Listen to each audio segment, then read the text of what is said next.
Welcome back to the channel, and today I wanted to show you what you could expect from Aeromexico's business class on their 787-8 Dreamliner. Please follow me on Instagram at BrandonJohnson10K for behind the scenes looks at content that I will be reviewing in the future. So this is flight AM11 from Santiago de Chile to Mexico City. So as you see here, the 787-8 on Aeromexico, that should be a clue that you're going to have the 222 configuration. They only have the 121 reverse herringbone seats on their 787-9, unfortunately, but I did not have a seatmate with me. I was seated in seat 4J, so let's take a look at the seat here. So you did have a prepackaged bag there with the bedding in there. So you got the bedding and the headphones in there. So look at the seat. You did have a water waiting for you. And you've got the charging outlet. Headphone jack is up to your right side there. There's the privacy divider, if we'll call it that. Here you've got the in-flight entertainment remote down there with safety cards. You got seat controls to your left. And as we look up here, did have an amenity kit waiting for you also. I'll do a separate video on that. And a pretty narrow footwell. And the footwell is pretty narrow on these 222 configuration Dreamliners. Here you do have individual air vents. That's a plus there. In the window note in 4J, the window's a little bit ahead of you, so you've got to kind of lean up to look out of the window. So there's the Etro amenity kit, and you do have a little space there that you can, put something in there underneath the in-flight entertainment screen there. And there's the remote down there that wasn't hooked up to the seat, and there's a look out of the window again. You do have to look a little forward for this window seat in 4J there. The tray table does come out. That's on your left side. So this does come out here to make that hole like so. There's no way to get out of your seat. That does push forward, but there's still no way to get out of your seat to go to the bathroom while the tray table's out. And you do have the armrest, which is movable here on your right side to give you a little more sleeping comfort. Fortunately, I did sleep well in this flight. And here's a little look at the seat recline. I always like to show you this so you get an idea of how narrow or not narrow a seat might be. But this seat it's a bit more narrow than the seat right next to me. And the cubby hole on the window seat tends to be tighter. I'm guessing with the exception of the bulkhead row in row 1. So here's a look at the headphones there, of decent quality, and you get a blanket and a pillow also with that, which was fairly comfortable. Again, I slept pretty well in this flight, maybe 5.5 hours or so I slept on this flight. Pre-departure beverages were offered. You had a choice of water, orange juice, or champagne, also with nuts offered, so that's a nice little touch there. So I'll leave you with the takeoff, and I'll be back with more on the flight.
Okay, welcome back. So we'll take a look at the bathroom, and I'll quickly tell you that the highlight of the bathroom is the window. This Dreamliner does have the window in the bathroom, so that is the highlight. But I really wanted to get to the meal service because it was kind of strange. Now, this was a red-eye flight from Santiago to Mexico City, but What's interesting, there was no menus, and you really didn't know the options until they got to you. So nobody pre-asked what you might want for your main course, so you didn't really know what you were getting until the stuff was served. Now, it was done in courses and not on one tray, so this was the first course here. You got bread, cheese, crackers, some dried fruit there. You got potato salad, salmon, and lettuce, I suppose. That was along with a beverage service that they offered. So that was served first.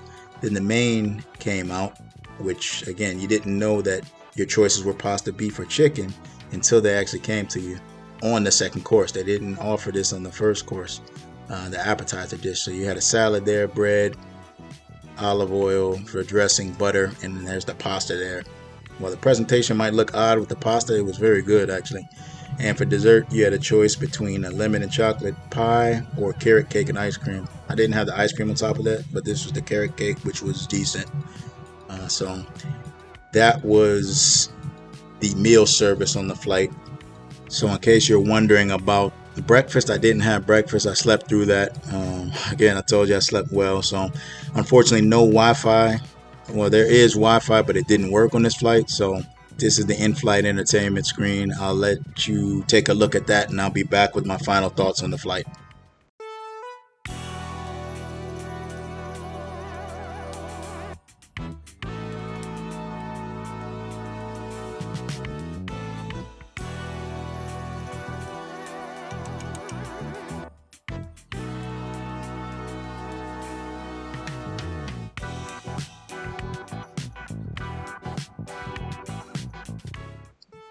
Okay, welcome back. I wanted to give you my final thoughts on this flight. One thing I really didn't like is that the crew dimmed and locked the window controls. I really don't like when crews do that, especially on a night flight. I don't think it's really necessary. I mean, I get the intention maybe for when you're waking up, but even then it was still dark when arriving in the Mexico City, arriving at about 4:30 local time.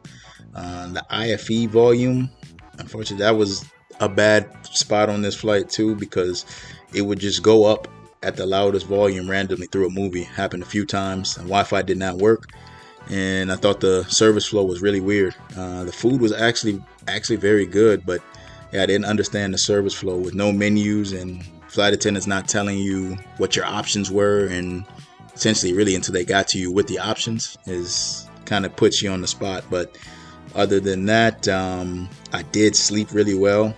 I didn't have a seatmate next to me, thankfully. Again, the 2-2-2 configuration is not very competitive, but I did sleep well, so I really can't complain. The business cabin was fairly empty. So that was my experience on Aeromexico Flight 11 from Santiago de Chile to Mexico City.